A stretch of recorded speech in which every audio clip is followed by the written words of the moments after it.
Nkulamusizaako mukadde wange wonna w'oli ne nkwebaza ebirimo gy'okola weebale nnyo weebalire ddala.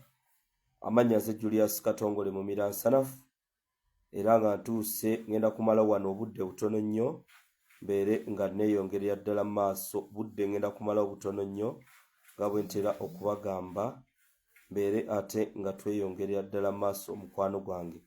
Kye nkusaba kwe kulaba nti osharinga message, kye nkusaba kwe kulaba nti otambuza obubaka tubeere nga tweyongerera ddala bulungi.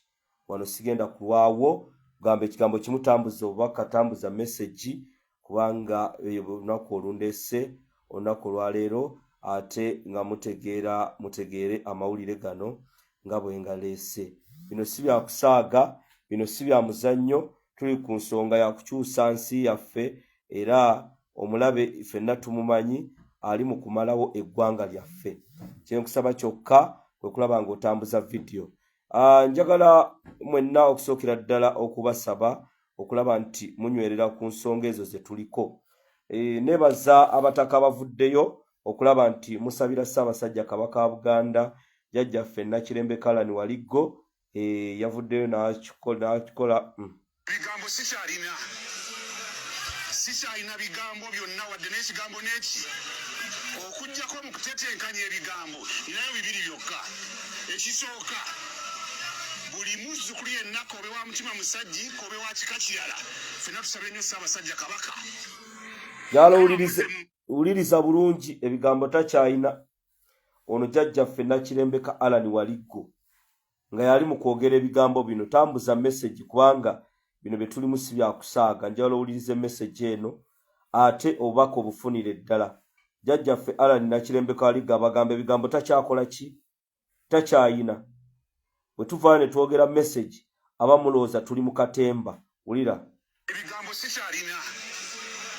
sikyalina bigambo byonna wadde n'ekigambo n'eki okuggyako mu kutetenkanya ebigambo ninayo bibiri byokka. Ekisooka buli muzzukulu yenna kobe wa mutima musajji kobe wa kika kirala ffenna tusabire nnyo Ssaabasajja Kabaka Mukama amuzze mu mbeera ey'okwesiima abeere ku fayinolo era tukwase engabo. Owulidde jjajjaffe Nakirembe Kalani Waliggo bagamba ebigambo takyakola ki? Takyayina. Mbipuleyinga omulundi ogusemba olumala mbawulira. Ebigambo sikyalina bigambo byonna wadde n'ekigambo n'eki okuggyako mu kutetenkanya ebigambo ninayo bibiri byokka. Ekisooka buli muzzukulu yenna kobe wa mutima musajji kobe wa kika kirala ffenna tusabire nnyo Ssaabasajja Kabaka Mukama amuzze mu mbeera ey'okwesiima abeere ku fayinolo era tukwa. Oyo jjajjaffe omulangira jjajjaffe omutaka Nakirembe Kalani Waliggo. Abantu bangi bavuddeyo okwogera ku Ssaabasajja Kabaka, abamu batume naye njamuwulirize ne kweno message.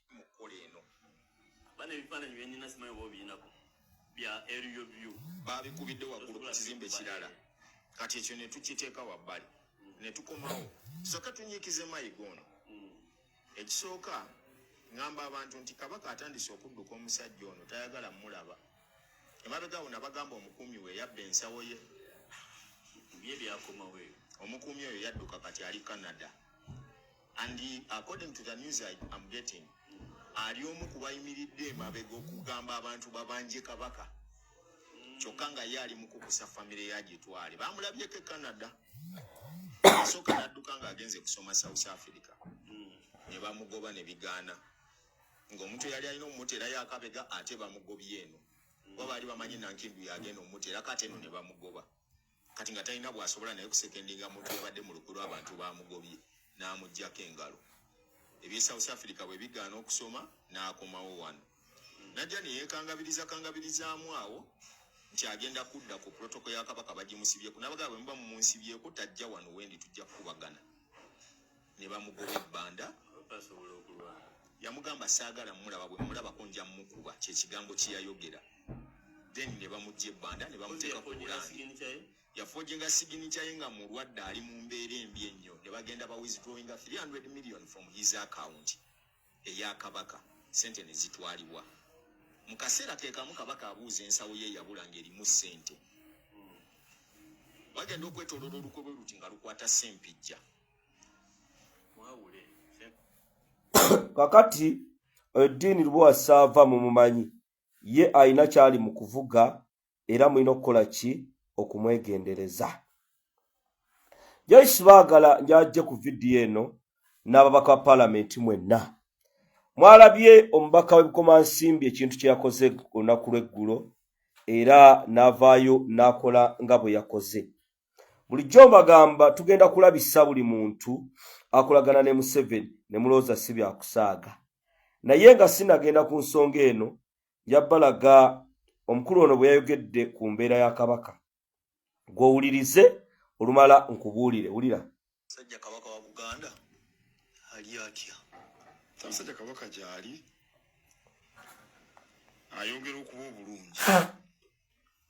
Nabagamba mu mwezi ogw'okunanga mukaaga nafulumya ekiwandiiko kya mawulire nayogerako eri abamawulire nti Ssaabasajja ali bweru yali ali Bulaaya eyo agenza okulaba abasawo be nga baagala ababeere kumpi ate noza kati mwamulabye nga aliko Namibia eyo gyali naye abasawo bamulondoola tebaagala dde ku mirimu bagalabe ng'ay'omuzaamu okutuusa bw'anaabeera mu mbeera b'abasawo gye balowooza nti asobola okuddamu okukola emirimu gye egya bulijjo.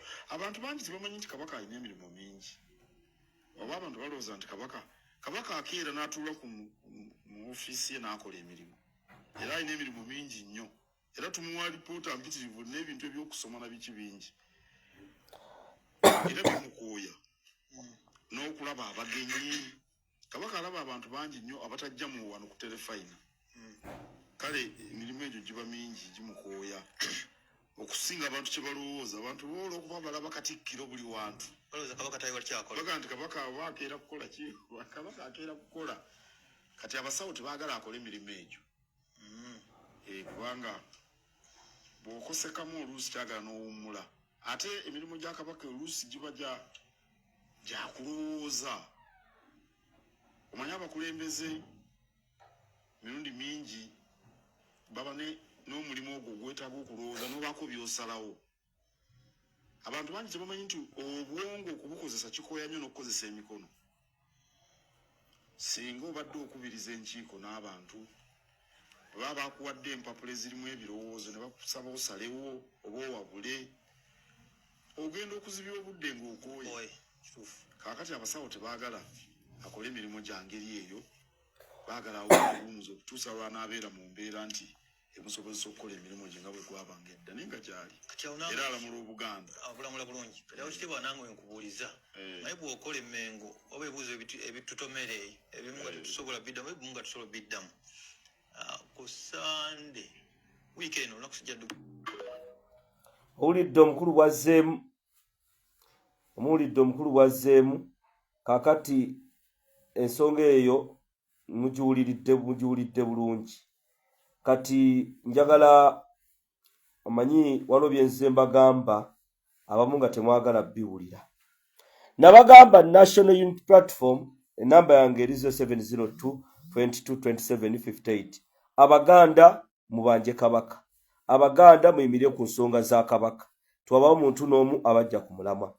Nabagamba waliwo ababaka paalamenti abakwatagana ne Mathias Mpuuga era nga babadde babuzaabuza era bangi beekomezaawo ne bagamba nti bali mu NUP ne beekomyawo ne bagamba bali ku ensonga za NUP.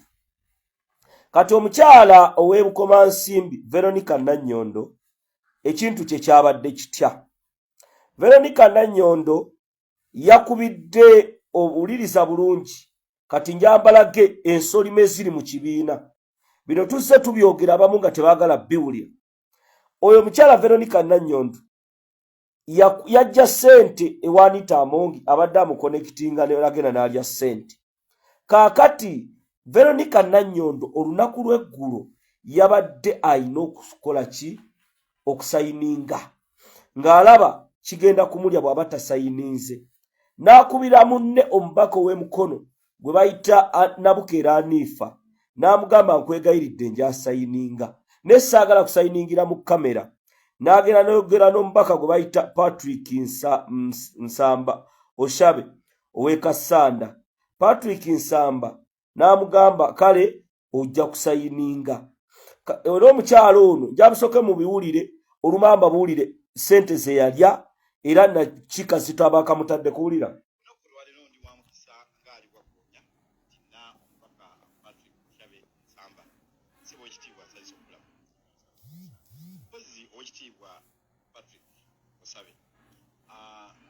Waliwo ekintu kyagudde olunaku olwajjo ate ndowooza mu shadow cabinet wabaddeyo omubaka Veronica yazze n'awandiika ebbaluwa ginafulumiza nze muntu yasoose ogifulumya ebbaluwa eyo kuba naye waliwo yagimpereza nenjifulumya mbagirawo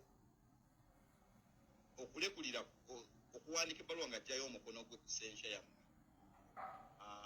agamba mwamukase kyekituufu oba ekyo si kituufu. Ekisooka yabadde asayininga ze yabadde ne lisiti banza omukubapromota ba motion yeeno sinsa motion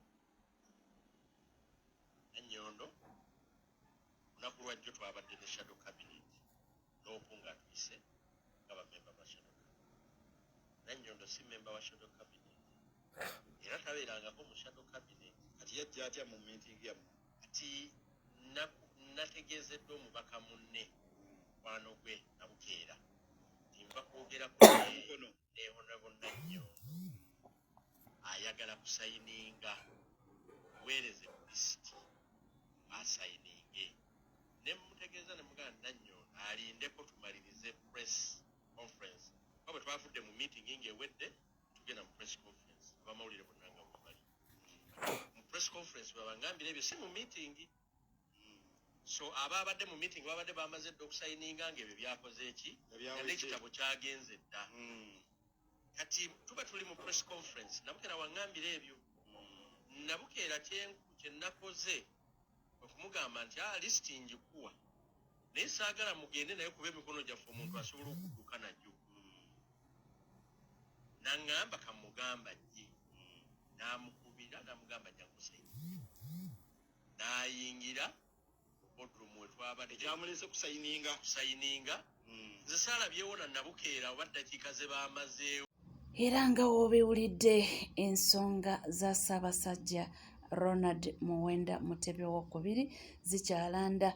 Musajja mukulu abagambye nti mu butuufu naye byemusobedde talina byakwogera era n'abagamba mweyongere mube nga musabira Ssaabasajja. Agambye nti buli muzzukulu oba oli w'ekika ki oba oli wa kika ki naye nga munnange oli Muganda toli Muganda ng'okkiriza mu Bwakabaka bwa Buganda nga oyagala Ssaabasajja Ronald Muwenda Mutebi nti munnange kwata ssaalayo nti omusabire nti omusajja abe nga adda mu nteeko ng'atereera bulungi. Ebigambo munnange olaba bivudde mu musajja mukulu bw'atyo olabira ddala nti embeera yandiba nga si nnungi weewaawo yadde tetumanyi kikyo ekigenda mu maaso naye wolaba abasajja abakulu bwe batyo ng'avuddeyo alaajana omanya nti ebintu si birungi. Oli ku Legit TV 256 gw'oli eyo nga tona subscribinga kikadde obeere ng'osubscribinga ku channel yaffe ringinga that notification bell sharinga likinga saako n'okuba nga oleka komenti yo. Ebisigadde byonna buterevu amawulire tujja kuba nga tugakuwa era tujja kuba nga tugakutuusaako. Sigala naffe tujja kuba nga tukoma mu masalo n'amawulire mangi nnyo tovaawo.